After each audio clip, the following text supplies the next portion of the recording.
mañana con 7 minutos, ya estamos de vuelta, como se lo prometimos rápidamente en el Buenos Días Región.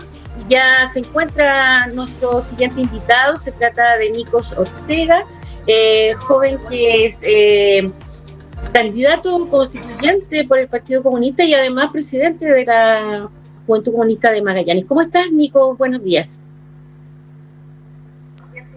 Hola, buenos días, ¿cómo están? Muchas gracias por la invitación. Un gusto estar compartiendo contigo, Soledad. Gracias, Nikos. Bueno, queríamos conversar contigo por una parte, ¿cierto? Porque eres candidato como constituyente, además tienes una importante, digamos, responsabilidad dentro de la juventud de tu partido, has sido dirigente estudiantil también y además muy joven, o al menos te ves muy joven. Sí, no, creo que todavía soy joven, tengo 24 años. Exactamente, bien joven. Entonces, importante poder escuchar también a la juventud, ¿cierto?, en estos días. Y en ese sentido, preguntarte, digamos, desde dónde nace tu inquietud por participar y por ser parte, digamos, de los procesos que se viven en las diferentes instancias de la vida. En este caso, por eso nombraba el hecho de que fueras dirigente estudiantil, ¿cierto?, y que asumieras una responsabilidad en una juventud política, y ahora, ¿cierto?, esta nueva responsabilidad. ¿De dónde nace, digamos, esta inquietud, ¿cierto?, de aportar desde este punto de vista? Bueno, la verdad es que desde muy chico me interesó siempre el tema de la organización, la política, las organizaciones sociales. De hecho, mi historia como dirigente estudiantil viene desde bastante pequeño. Yo cuando estuve en séptimo fui secretario de finanzas o tesorero del centro de alumnos de la Escuela Patagonia. En octavo fui el presidente del centro de alumnos de la Escuela Patagonia. Después me fui al Liceo Experimental. Cuando iba en segundo medio, en el 2012 también fui presidente del centro de estudiantes del Liceo Experimental. Y yo ingreso a militar después de haber hecho esas dos cosas, siendo presidente, con el tema de las marchas. A propósito del 2011 empecé a ir a las marchas, concientizarme un poco más, y me interesó bastante el trabajo de las juventudes comunistas, de cómo funcionaban, de la manera en que se organizaban, y me empecé a meter, y yo desde el 2012 sigo militando. Después, bueno, a propósito de eso también decidí estudiar trabajo social. Yo me titulé, soy trabajador social también, de la Universidad de Magallanes, y dentro de ese contexto se dio la oportunidad y el desafío de asumir en conjunto con otras compañeras de la universidad el desafío de armar una lista de federación después de que no había habido una mesa ejecutiva en 3 años, ¿no? Lo cual supuso un desafío súper grande, y que con buenas cosas y malas cosas también me llenó de aprendizaje, tanto a nivel personal como a nivel colectivo. Y la candidatura efectivamente no nace de una disposición personal ni una ambición personal, sino que es fruto de una discusión colectiva de las juventudes comunistas, bajo la premisa de que las juventudes hemos jugado un rol fundamental en las movilizaciones del siglo XXI, en el 2006, en el 2011, en el 2019, por cierto, y por consiguiente ese protagonismo que se vivió en las calles también tenía que verse reflejado desde nuestra perspectiva en el protagonismo de la Convención Constitucional. La única manera de lograr eso es que personas jóvenes podamos disputar un espacio dentro de la Convención Constitucional, y aquí en Magallanes nosotros consideramos, y mis compañeras y compañeros consideraron, que yo era la persona más adecuada para este desafío, en conjunto también con la estructura del partido. También aprovecho de saludar a mis demás compañeras y compañeros de la lista, la compañera Margarita Macú, compañero Julio Contreras, Javiera Morales, Carlos Abarzúa y Daniela Panicucci, que vamos todos en la lista del Frente Amplio y Partido Comunista, que se llama Apruebo Dignidad. Y yo veo bastante auspicioso el escenario, y creo que tenemos bastantes posibilidades. Va a ser un periodo lleno de trabajo.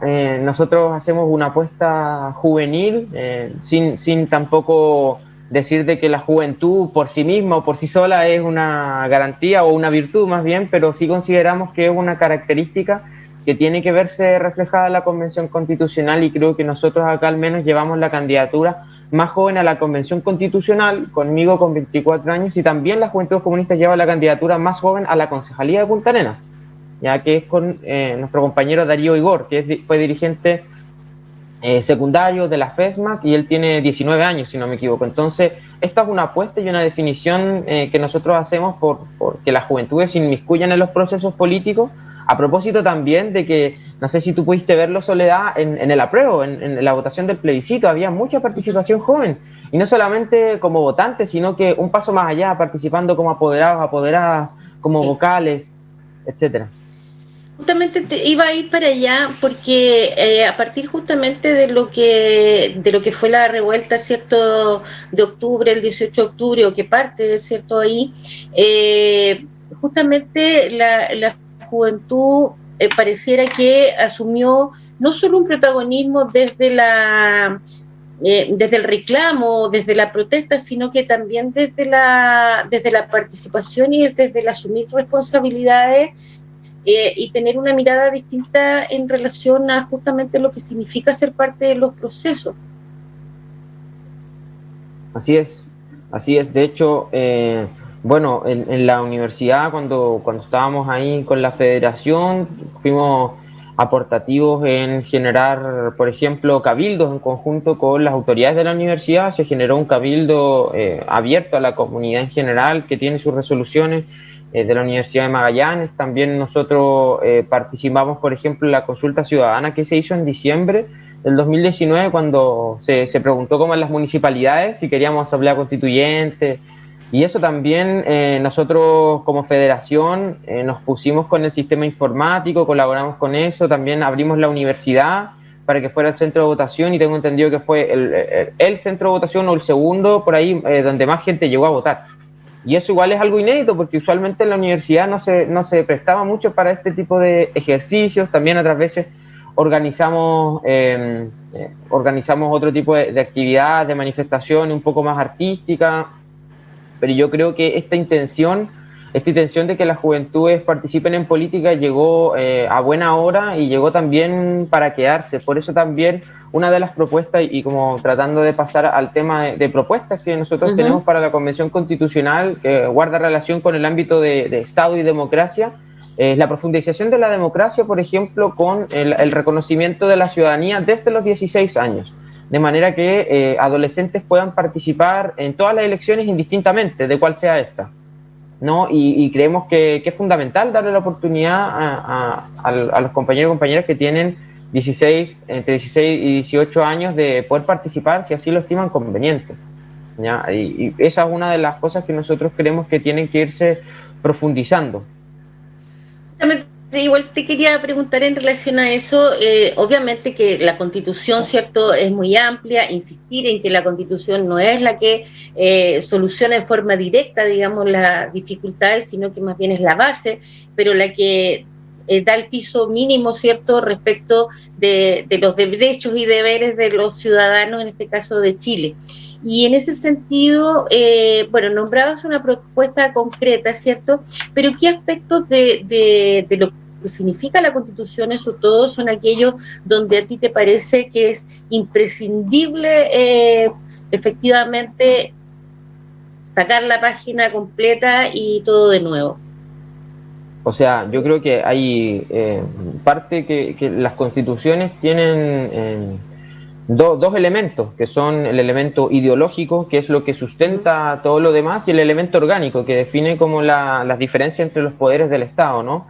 Entonces, de partida, una de las cosas que hay que sacar de esta Constitución es el rol subsidiario que se le da al Estado, en donde se privilegia a los privados para la satisfacción de las necesidades o la satisfacción de los derechos sociales, tales como la previsión, tales como la salud, por eso, y la educación. Por eso, cada vez que alguien quiera hacer una reforma o tocar las pensiones, por ejemplo, tiene el rango constitucional. Eso quiere decir que tiene 2/3, que ambas cámaras tienen que aprobarlo con 2/3 para poder hacer un cambio, ¿ya? Y eso también es parte de lo que tiene que cambiar. Yo creo que tenemos que avanzar hacia un sistema de democracia participativa, en donde hayan mecanismos, se diversifiquen mecanismos de formación de ley, donde la ciudadanía pueda permear el sistema político cada vez que lo estime conveniente.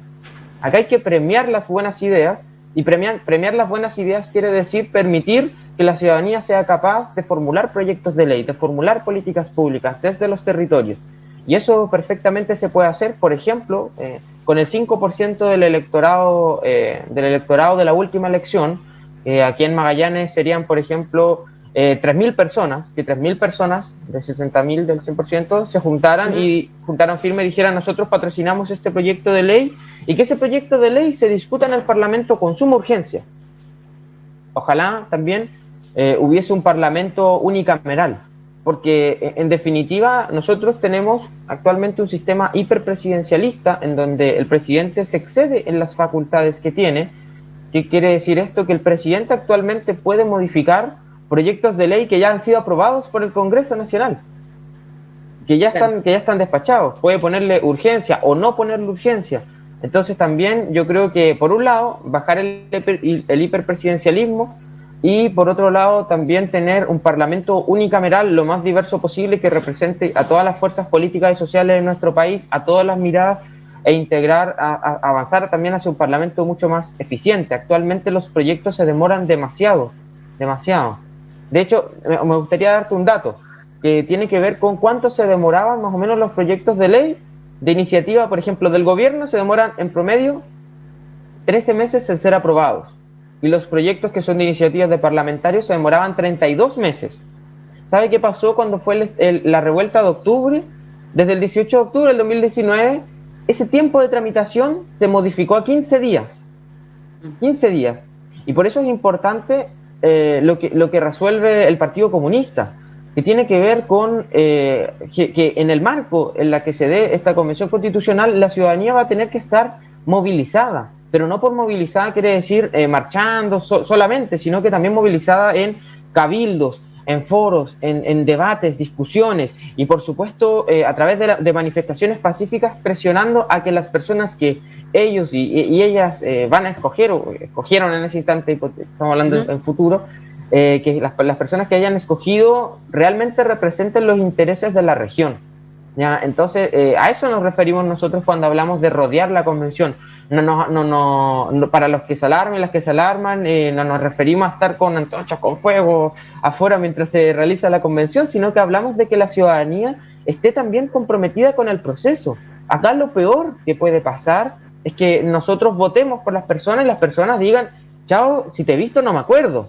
Eso no puede pasar. Y es ilusorio también pensar que eso va a pasar. La ciudadanía no se va a quedar en su casa tranquila esperando la nueva constitución, como bien dice tú, Soledad, para que solucione todos sus problemas. La constitución es un nuevo pacto social, un nuevo pacto legal que nos va a permitir construir leyes que respondan a las necesidades de todos los chilenos y chilenas, y también al tiempo que se requiere. Bueno, hay algo interesante en lo que señalas en relación a justamente que la comunidad, la gente en general se haga parte de este proceso, más allá de elegir a su representante, que ese representante, que es un poco quizás lo que hemos estado acostumbrados a elegir y después dejar hacer, que es un poco lo que ha ocurrido históricamente, ¿cierto? En las últimas décadas. Lo que tú planteas es algo distinto que tiene que ver con que finalmente quienes sean elegidos sean de alguna manera algo así como voceros del sentir de la gente. ¿Se entiende bien? ¿Es eso? O sea, es que más que ser voceros, en definitiva, es ser comprometido y fiel a lo que uno promete, a lo que uno representa. ¿Ya? Entonces, en definitiva, todas las personas van a tener la posibilidad este 11 de abril de llegar a la papeleta, de darse cuenta, y no como otras veces, quizás por primera vez en mucho tiempo van a poder elegir no por el mal menor, no por lo menos malo, sino que van a poder elegir por personas que realmente están comprometidas con el cambio, porque esa es su consecuencia. Uno no es lo que dice, uno es lo que hace. Y en ese sentido, al menos nosotros vamos a proponer y lo vamos a hacer. Y no cabe duda de eso. Es que queremos que se forme al menos un cabildo constante en todos los distritos, que todos los distritos tengan un cabildo de manera en que los convencionalistas puedan recibir propuestas, recoger las demandas, rendir cuentas, porque eso es sumamente importante, rendir cuentas. Y por otro lado, también nos gustaría que esto quede institucionalizado. O sea que nos las vamos a jugar para que en el reglamento de sala, por ejemplo, un día hábil por semana corresponda a día distrital, de manera que los convencionalistas podamos, ya me estoy subiendo al carro ya, pero hay que ser optimistas. Eventualmente, y espero que pueda ser así, estamos trabajando para eso, podamos los que resultemos electos, venir constantemente a la región, porque seguramente, según cómo se vaya desenvolviendo la pandemia, pero si es un símil a lo que funciona el Parlamento, va a haber de manera telemática, algunos van a tener que estar allá, pero que una vez por semana, un día hábil por semana, corresponde a día distrital para rendir cuenta a la ciudadanía, recoger ideas y todo lo que tiene que ver con el trabajo territorial, porque eso es sumamente importante. Que haya como una retroalimentación permanente.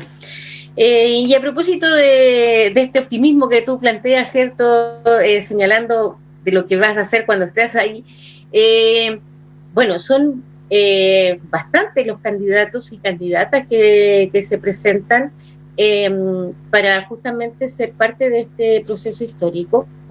¿Cómo piensas tú llegar a la gente para poder efectivamente lograr los apoyos necesarios que se requieren para efectivamente llegar a ser parte de aquello?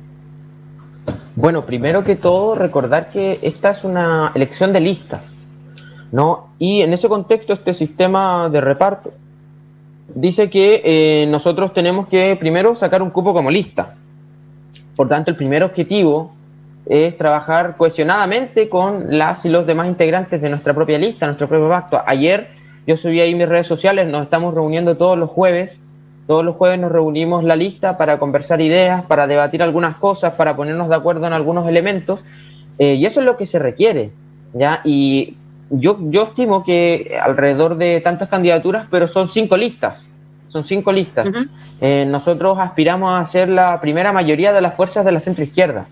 Eso quiere decir poder tener más votos que la Concertación, poder tener más votos que la lista del senador Bianchi, tener más votos que las demás listas que representen sectores de centro-izquierda.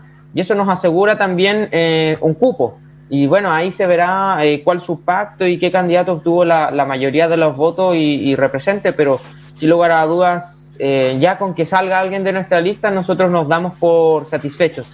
Tenemos plena confianza de que como Juventudes Comunistas y Partido Comunista, nuestro proyecto que se encarna en mi persona y la compañera Margarita Macú, es atractivo. Nosotros tenemos un proyecto atractivo porque hemos trabajado con mucha fuerza, somos un partido con mucha consecuencia, somos un partido que hemos estado en las manifestaciones, somos un partido que hemos estado en el debate, que hemos estado en la institucionalidad también, presentando iniciativas de todo tipo. Si tú te fijas, el Partido Comunista diario marca el debate público a nivel nacional con nuestras iniciativas que rompen un poco el cómo se concibe la política, y nosotros confiamos que nuestro proyecto, sobre todo nuestra propuesta joven de honestidad, una honestidad que a veces puede ser brutal, y lo digo así sin destajo, las personas ahí que me conocen saben cómo soy, saben cómo yo trabajo, saben las cosas que me caracterizan, y por consiguiente nosotros tenemos la convicción de que el principal desafío es que las personas conozcan nuestro proyecto. Ese es el principal desafío.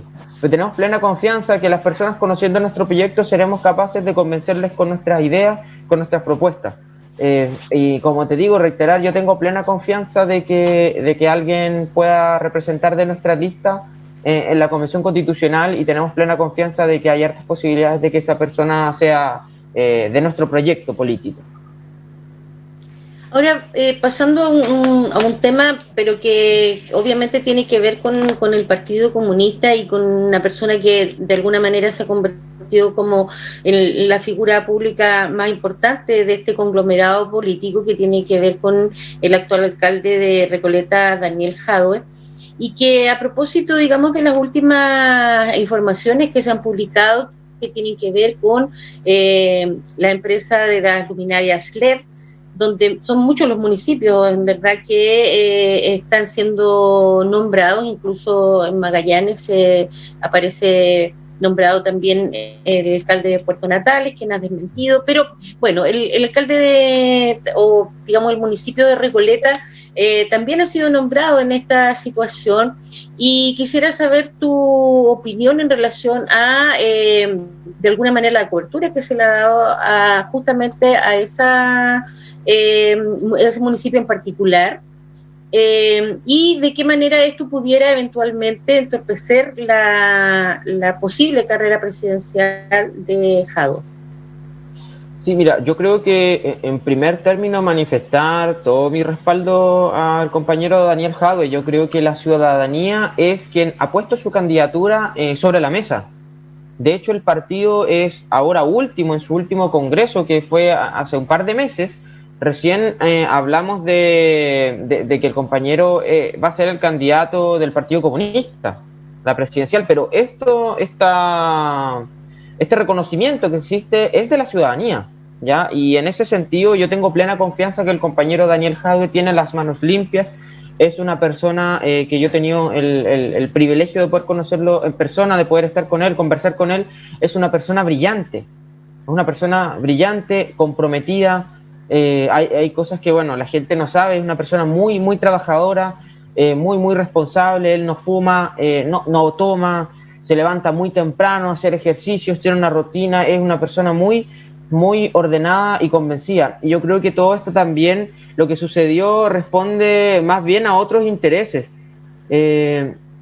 Por ejemplo, si uno analiza la operación, o sea, acá estamos hablando que podría haber una operación, porque, por ejemplo, el día 3 de enero, y acá hay una compilación que es, se emite un video que se llama Corrupción en Recoleta, preparado por José Antonio Cast. El 7 de enero, el medio ex ante de Cristian Bofill, que es ex director de La Tercera, y que después se publica esto en La Tercera, y también ex militante UDI, anuncia un allanamiento en la municipalidad. Seguido de esto, la noticia sale a las 9:30 y el allanamiento se hace a las 10 de la mañana del mismo día. O sea que de qué manera obtienen esa información, nadie lo sabe.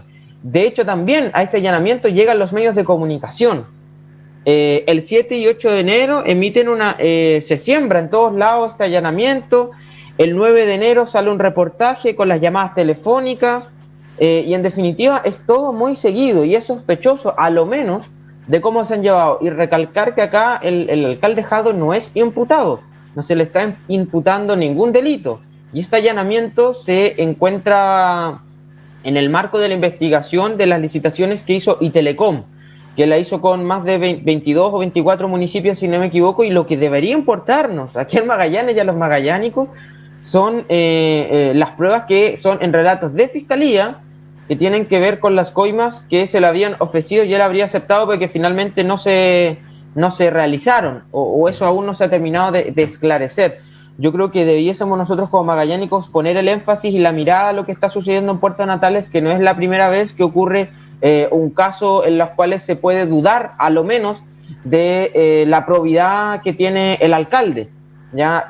Por consiguiente, yo reitero, el compañero alcalde Daniel Jadwe no está imputado en ningún delito, él no participa en las llamadas telefónicas, es su abogado, el cual él les desvinculó y tiene que dar cuentas, a pesar de que la fiscalía rechazó o no estimó necesario que se le abrieran las cuentas bancarias de Daniel Jadwe. Daniel Jadwe abrió todas sus cuentas bancarias, las 4 cuentas bancarias que tiene, que son a propósito también de su rol como edil en la municipalidad. Y uno lo ve, si la gente puede ver, hay programas en YouTube, un programa, por ejemplo, de cocina, uno ve la casa de Jadwe. La casa de Jadwe es como la casa de cualquiera de uno de nosotros, una persona que no vive con grandes lujos, que jamás ha sido ostentosa, y que yo creo que lo que se está tratando de hacer más bien es una operación política para desvirtuar lo que él bien ha hecho, y yo creo que la ciudadanía tiene la suficiente altura de miras para poder discernir en cuando están tratando de inventar cosas o poner cosas sobre personas que tienen realmente buenas propuestas, y cuando hay corrupción de manera real, porque después de esto, aunque se compruebe, y que yo sé que va a ser así, cuando se compruebe que Daniel Jadwe no tiene absolutamente nada que ver con esto, que no hay corrupción de ningún tipo, el daño ya está hecho. miente que algo queda. Eso lo dijo el encargado de la propaganda nazi. Y también lo otro que quisiera decir es recordar los partidos políticos, por ejemplo, que tuvieron mayor vinculación con pagos de Sokimich, que es uno de los mayores casos de corrupción. La UDI, el 45% del financiamiento irregular de Sokimich fue para la UDI, el 11% para RN, el 10% para el PRI, todos esos son partidos de derecha, el 11% a la Democracia Cristiana, 8% al Partido Socialista, 7% al Partido Radical, 3% al PPD y 5% independientes. En ninguno o el Partido Comunista. Nosotros tenemos las manos limpias, nada que ocultar, y espero que todo esto se pueda dilucidar, y yo confío que Daniel Jadwe tiene muchas posibilidades de ser presidente y que sería un excelente presidente, porque no se trata acá, y ojalá que la gente que esté escuchando y viendo lo entienda, acá no hay que tener temor a elegir a personas que sean del Partido Comunista. Yo creo que hay que superar ese miedo que se instaló en la dictadura, ese sesgo, porque creo que la socialdemocracia en Chile ya no funcionó, la derecha ya no funcionó, y los únicos que hoy en día presentamos un proyecto político distinto a lo que ya se ha venido haciendo, somos los sectores antineoliberales que hoy en día se representan desde el Partido Comunista y el Frente Amplio. Bien, Nicos, que tengas un muy buen día. Muchas gracias por conversar con nosotros a esta hora de la mañana en el Buenos Días Región. Que estés muy bien. Muchas gracias a ustedes. Muchas gracias, Soledad. Nos vamos rápidamente a una pausa y ya volvemos para seguir con más Buenos Días Región.